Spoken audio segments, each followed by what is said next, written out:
Right. Yeah, man, here we go again. Here we go again. Another classical, another video. You know, there's certain videos that you look and you think to yourself, so, boy, certain video you have to really address or, even just talk about. Because sometimes if people don't really understand the thing, then it can lead a lot of people astray, you know.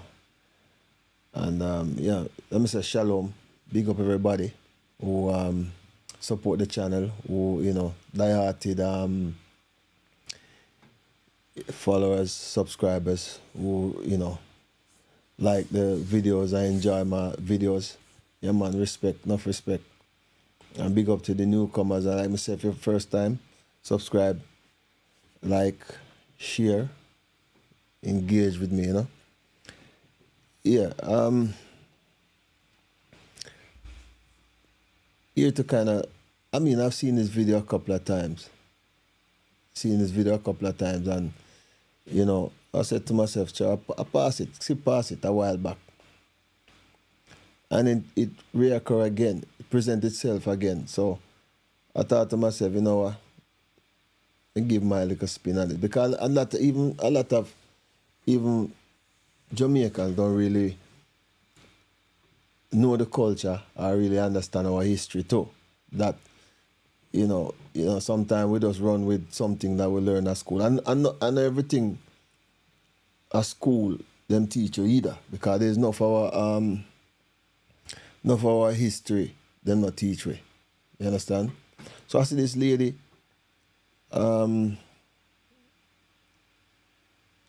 came up and she was talking about Jamaica. And she's a Jamaican national. And when I say a Jamaican national, because a matter of fact, I didn't want to talk too much on this video because there's another video I see that was explained. Well, we see the video and, the person was explaining. And just take a listen on this video and I give my 2 cents. Yeah?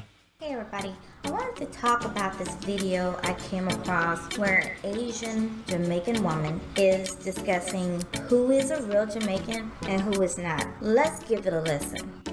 My fellow Jamaicans, me come for drink milk, but me there cocoa. It is abundantly clear to me that there are people who live foreign and identify as Jamaicans, but you don't have one of these. And while you're entitled to your opinion, one is a set a rascal does. So let me... You hear this? Because you don't have a Jamaican passport, does that say anything? What does that signify? Talk to me. You don't have a Jamaican passport, then what? That means you never born a Clarendon. That means you never come from Montego Bay.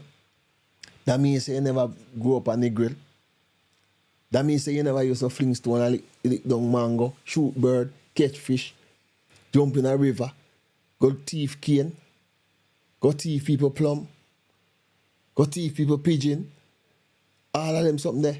Mango, breadfruit, name it. I don't know. But listen some more still. Listen some more. I want you to listen some more. Set the record straight.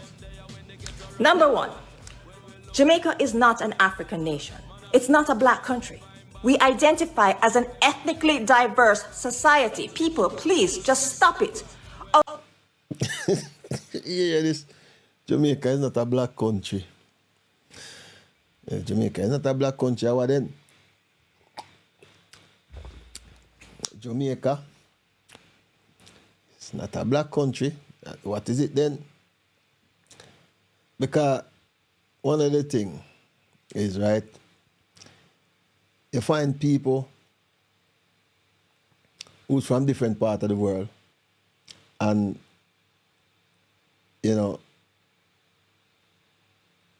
claiming different things. Because remember this,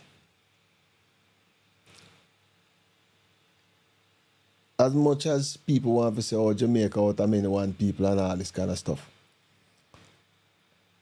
You cannot take a Chinaman and bring go Africa, and then he's an African. It no work so. You cannot take a China. Yeah, he can be an African national, but he cannot be an African. Remember, a people is identified by a bloodline. It's not about if me leave and go to China tomorrow. I can never be a Chinese. I can be a Chinese national, but I cannot be a Chinese. You understand? Because guess what? My bloodline is African. So no matter which part you go in the world. But me not go talk too much still. More play the video. Because me not understand. I think me not say too much. Because YouTube very sensitive, you know, when it comes to certain things, you have to be careful what you say. You understand? Because them start clap back at your channel and all them something. Yeah. So let me make the video play. Out of many, one people, Jamaicans. We do not hyphenate and we do not. You hear that? Out of many, one people when they suit them, you know. Because I never see in the struggle of our people. I never see them people that come out and wave the flag of oppression. I wave the flag of, you know, boy, you know, say, you know, we are fight that struggle here. We are fight that struggle here together. No.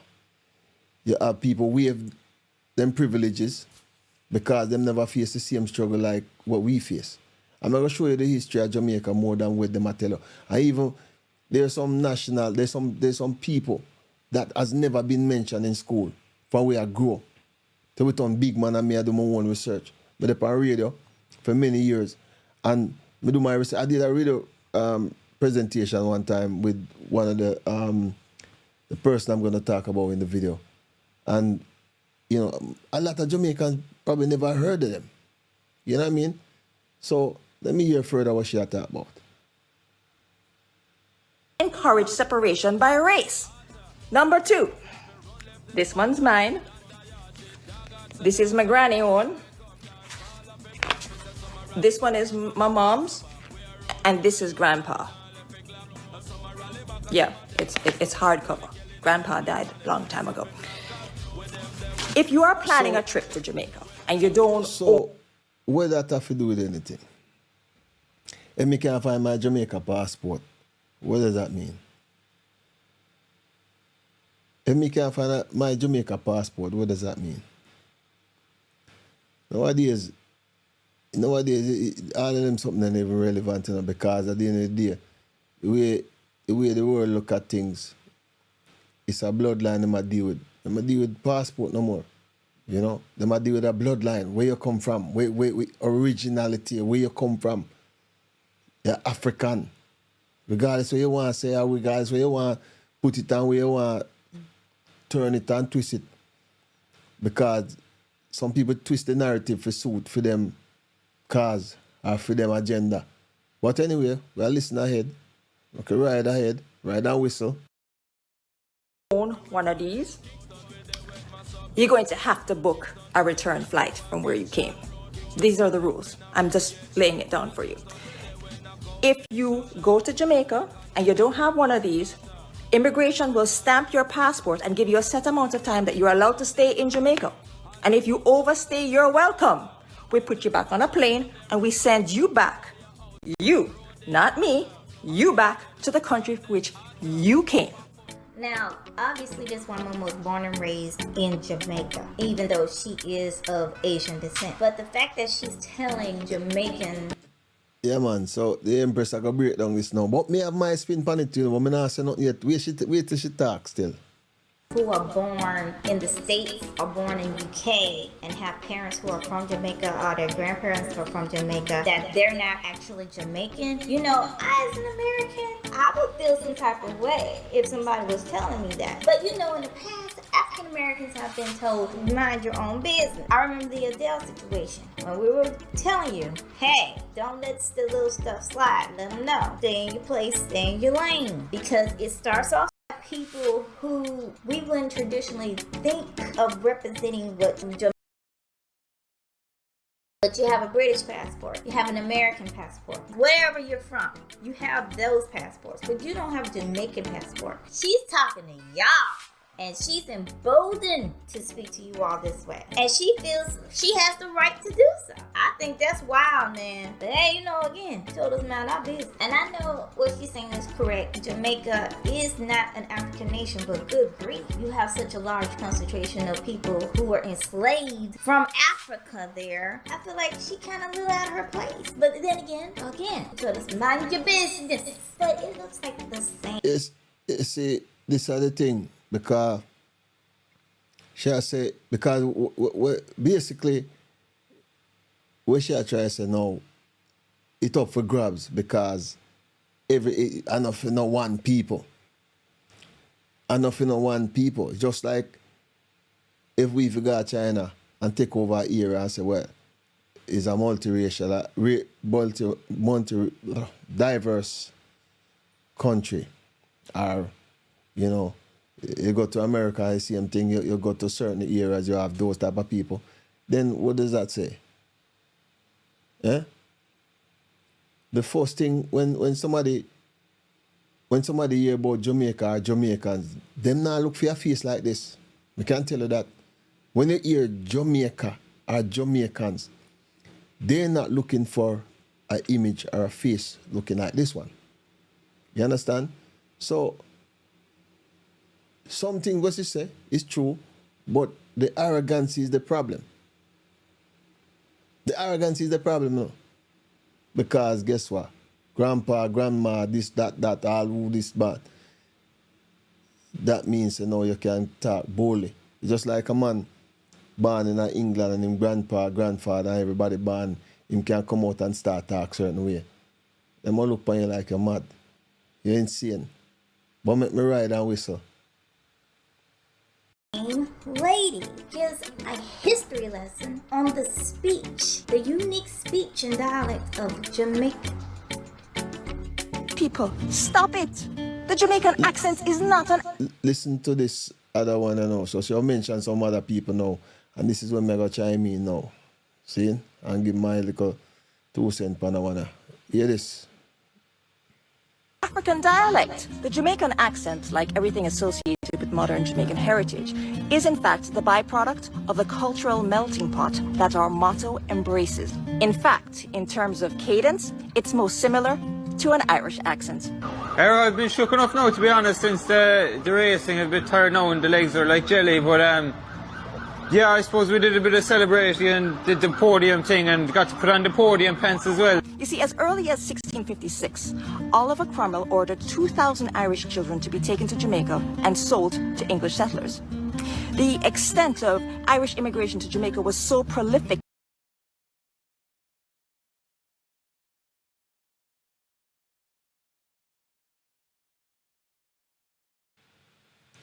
You hear what she talk about? Mike just paused a while ago.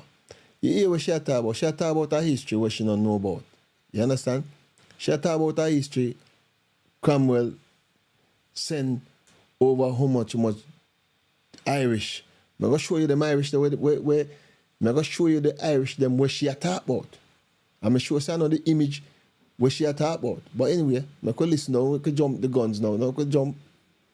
In the centuries to follow, that 25% of Jamaican citizens can claim Irish ancestry, and this includes Bob Marley and Marcus Garvey. So if you never know... Of course, there have been people who came out and corrected her, but then there have also been people who came out and said, well, Asians were here, Chinese were here, and they were indentured servants. Chinese were indentured servants. You do know what... Yeah, so, when the Empress finished talk, I'm going to show you some of the things that this woman talk about. Some of the history she talk about the Irish Jamaicans.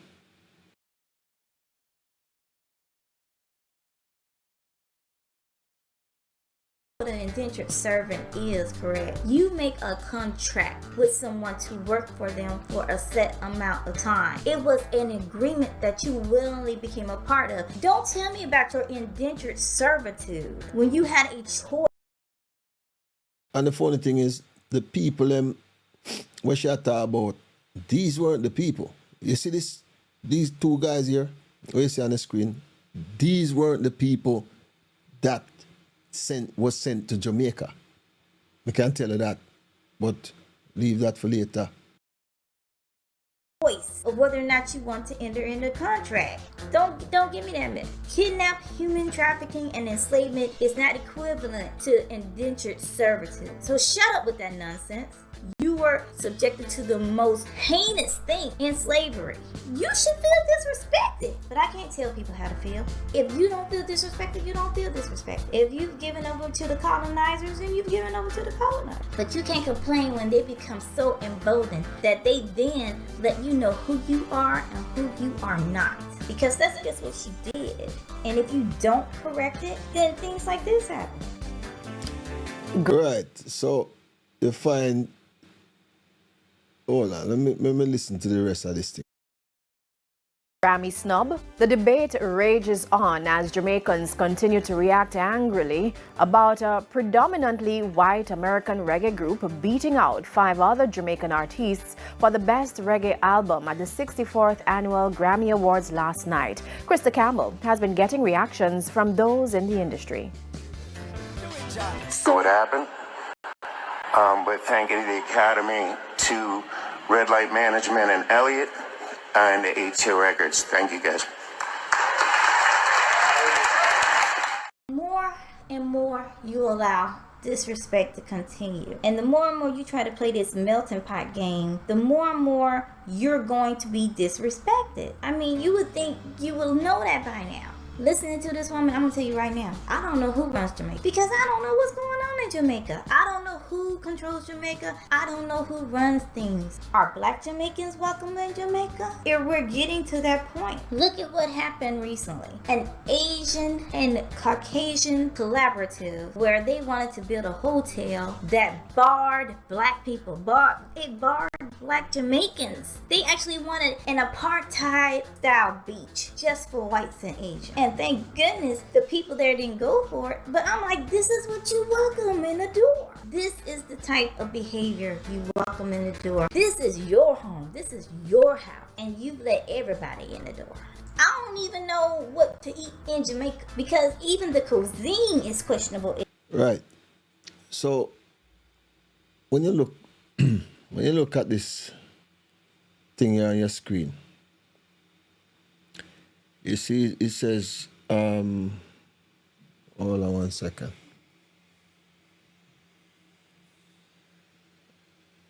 See the same look at this, it says chapter 3. It says Oliver Cromwell. That's what she was just talking about, yeah? But look at this though. When you read that, it says the book Scotland Mark and American 1921. Once I realized that the Scots and Irish were written about extensively in the 19th and 20th century, I got to thinking that their omission in modern history could be an honest mistake. Once the book is published on Amazon and the other outlet, we should get a better feel for whatever the word is, true intention, certain world history. And this is what she was talking about, right? The history record that after execution of Charles I of Scotland and England, that Oliver Cromwell invaded Scotland, killed 4,000 men, took 10,000 captive for some inexplicable reason. It took Cromwell 1 year to end the war in Scotland. what do what what I do now, and I am certain of is this: he deported Scots to American colonies. These black Europeans were sent to Barbados, Boston, Charleston, Cambridge, Concord, Hingham, Ipswich, Virginia, all of that, the southern plantation, right? Read the rest of it yourself. You see, it says, these are the fact, ladies and gentlemen, these Scottish blacks are among us in the America, and we are ignorant of their existence as well as they are. It has been reported that in the African American community, a lot of blacks have Scottish and Irish last name. Right, when you look at it, it says black coat of arm. Black coat of arm, right? And watch this now. I'll show you something. 1 second. I need to show you this because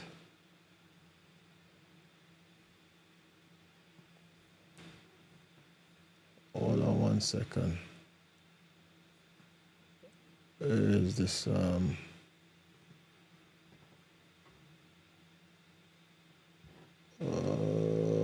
second.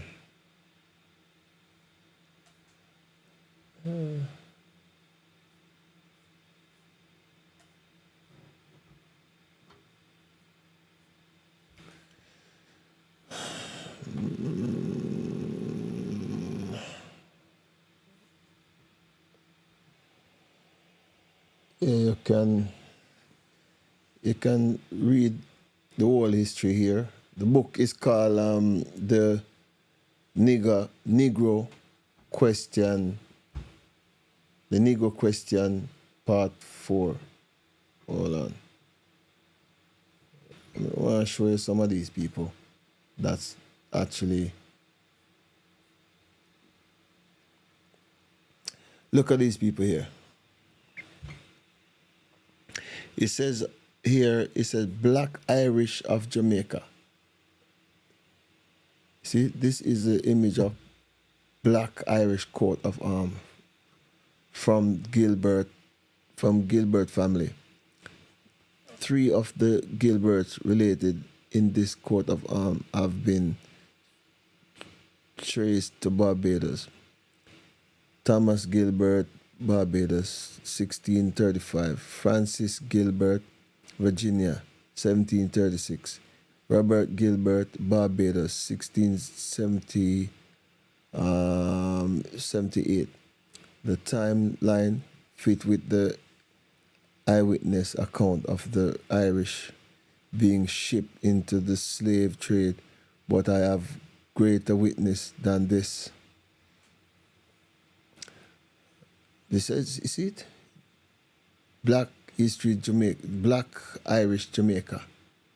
When you look, read all this. When you pause the video and read all of this stuff here. You understand? These are Jamaicans, Irish Jamaicans. You understand? So she don't know what she talk about. And there are more Jamaicans that them don't know about. So them only a chat back way, side way. You understand? Look at this. See?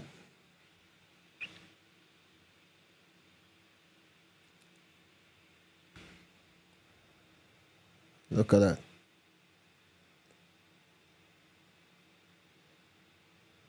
Look at this.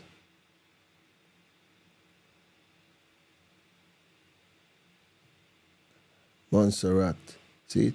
These are black people. You understand? These are black people. See?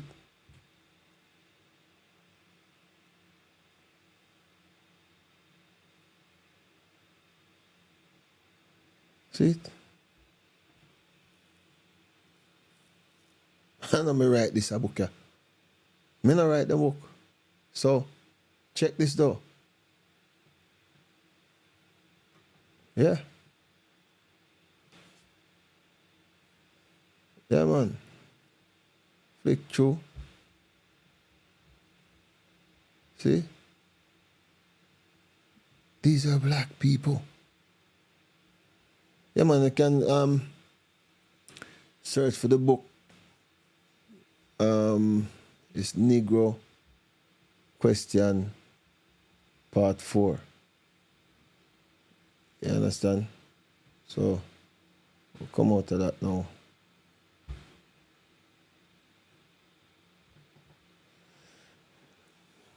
So,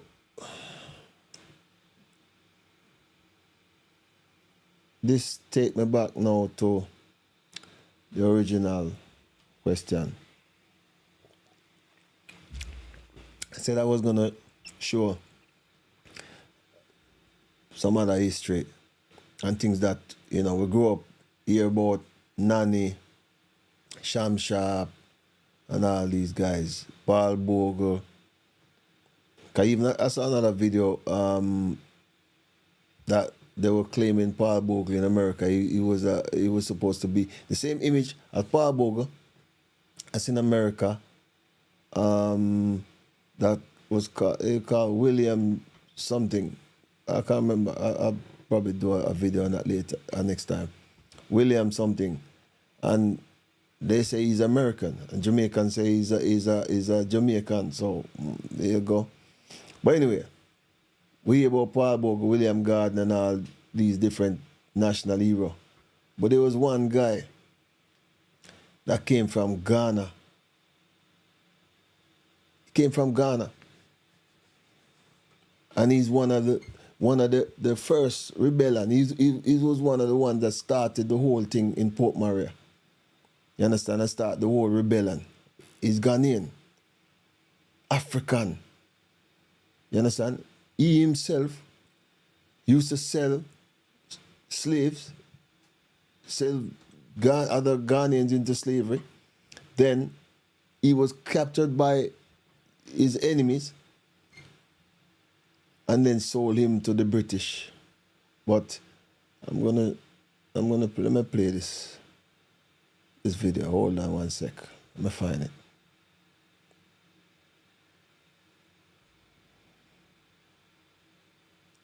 Yes, this is the guy you see on your screen.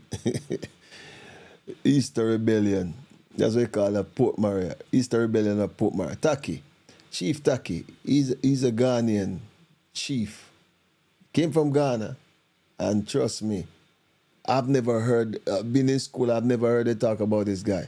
You know what I mean? And he's one of our, what you call, backbone. He's a benchmark of Jamaica history. But you know, hear them talk about him.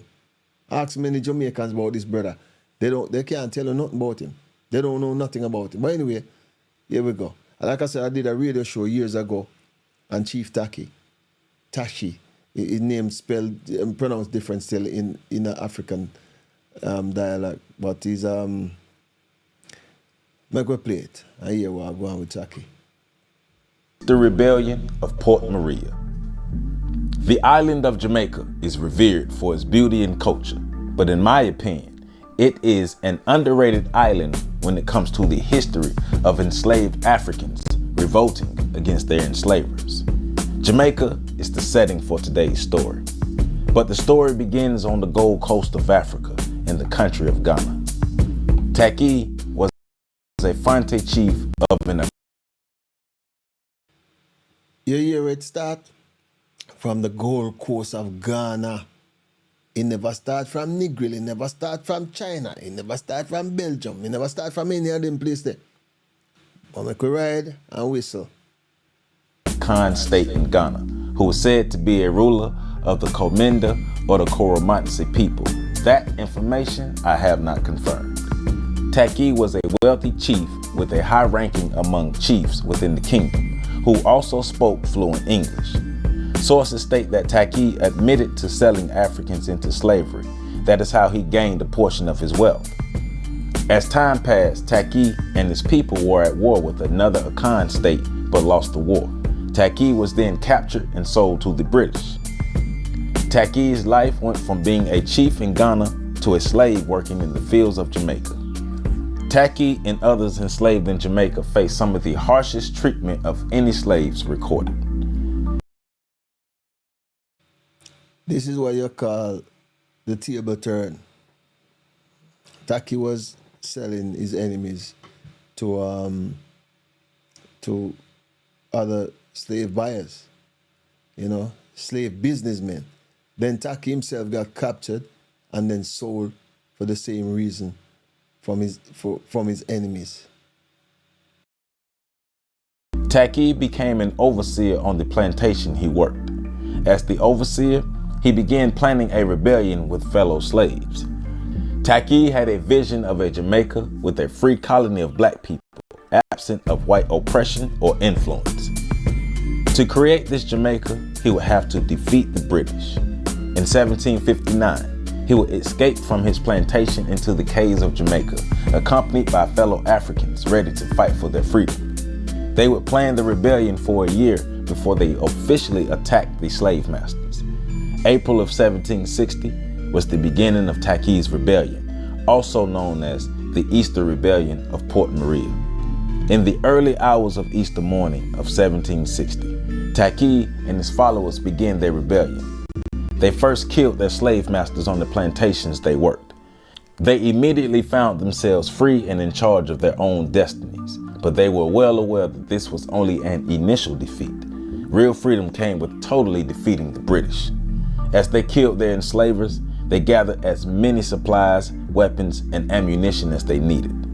The number of rebels grew as more and more Africans killed their enslavers to join the rebellion. Easter Day was a bad day for the plantation owners of Jamaica. The Africans rebelled until early the next morning. The following morning, Taki and his rebels celebrated their victories before continuing their plans to ensure their freedom. During their celebration, a cowardly African slipped away unnoticed, ran to the nearest plantation that wasn't ravaged by the Africans, and told the plans of the rebellion to the British. Taki and the rebels either practiced, believed. You see, the thing is, right? You have one slave out the lot, run and go and alert the other slave masters that these slaves were free and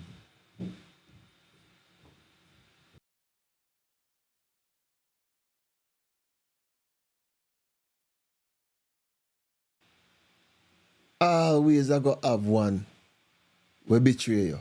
Always I go have one will jump the fence and run go over so or tell all of the story them. But anyway, we ride and whistle. Or tolerated to obey a spiritual tradition.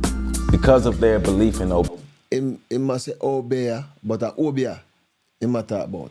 You understand? Because obviously me know the whole thing about the Taki thing. Obey, science man, voodoo, witchcraft, whichever way you call it, that way you come from. See? So that's what Taki and his men were relying on witchcraft to protect them. But boy, oh boy, listen. Obeah. They trusted that they would be protected by Obeah because an Obeah spiritualist cast a spell of protection over the rebels and ensured. That's a Obeah man. A Obeah man. A dash guzung. Panem Virginia. To protect them against the enemy, but it obviously never worked. Them that the weapons of the British could not harm them. The rebels were soon facing a British militia who were alerted of the rebellion by the person who sold out the rebels. Taki and the rebels initially faced the British militia with confidence because of the belief in the protection of Obeah by the spiritualist. The British quickly killed the spiritualist and hung him by his own mask. This spooked a great number of You see, All them have to do, catch a ringleader. And watch this now. Them fate, the whole of them fate hang on one man. You understand? One man protection. Them say, okay, this brother here, I go put some spiritual thing to protect we, and then nobody can touch we after that. Nobody can. We untouchable. You understand? But the first thing the British wall are the Wobia man. And hold him and when them go so boom and broke his neck from the whole of the people them who are him client. Everybody decides, boy, right, so them lose faith. Because if them see the man who's supposed to protect them dead, then straight away them faith gone in a dungeon. Straight away. The rebels because they believed they were protected. A number of them fled, but Taki and the bravest stayed and fought the British. The rebels were fighting for their freedom and enraged that their spiritualist was murdered. As the rebels were gaining the upper hand, Maroons who were contracted to fight with the British joined the fight against the rebels. This is the next part right now, which is alarming. Remember, some people don't really understand the history here. The Maroon had a history where they were under the Spanish before the British came. The British came over to the Spanish. The Maroon escaped in that war between the British and the Spanish, right? Then the British were trying to recapture the Maroon, and the Maroon already know the hills and the gully and all. They know the terrain. They know the mountains, too much. So the British couldn't manage them. So what they did, they came to a treaty where, okay, we'll leave you alone only if you fight the enemies when them come to attack us. Protect the island from intruders and any slave that try to escape. So basically, the Maroon was basically doing what they agreed to do when the British left them alone. You understand? And basically come and give a aid to the British, right? So, and this was a sad end. Taki and the rebels were fighting for a month before Taki was killed by a Maroon named Davy. Once Davy killed Taki, he beheaded him and presented Taki's head to the British. Taki's death. Wow. You hear that? A next black man chop off a next black man head. And boy, listen.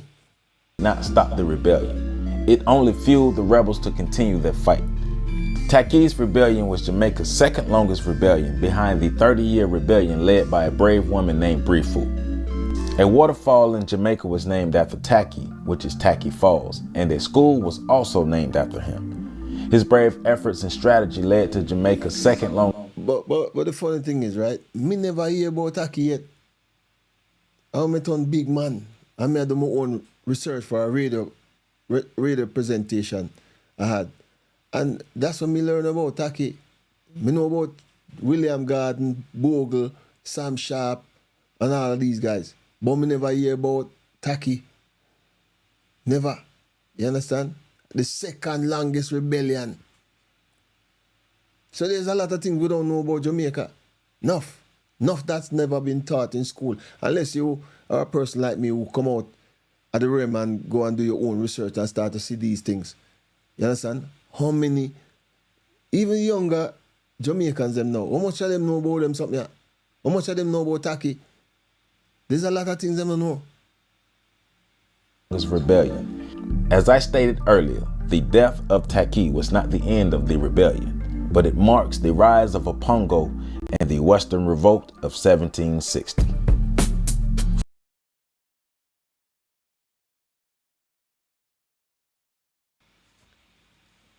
This is part of our history where not being taught, no one will tell you.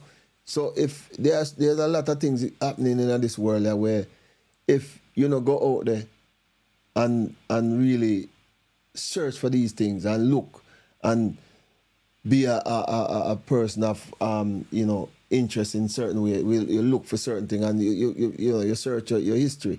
These things will just fly over your head and you only other people will come and start trying to tell you and project your history in a, distort your history in a different way. And because we're just hearsay people, we don't do no research, so listen, a nation of people is determined by a bloodline. A people is determined by a bloodline. It's not by if you're a national of this country or you're a national of that country. That's why you have surname, to trace bloodline. But history has taught us that, we've been disconnected from a lot of our history and bloodline and things. So you find enough of these things, you have to do some serious research, because there's a whole heap of, distortion go on, and extortion and whatever you call it, So, let me say, it's not about, it doesn't matter where you go, your bloodline will be the same. You understand? If bloodline doesn't make you a particular nationality in a sense where, because you live in that era, you're that national. No, you're a descendant of a certain people. And that's what it is, your history. That's why it's important for know your history. But like me say, if you like this video, like, comment, let me know your thoughts, and share and subscribe, make the channel grow. All right? Peace and love. Thank you for watching my video, my channel, supporting Taz Pro Media. Blessed.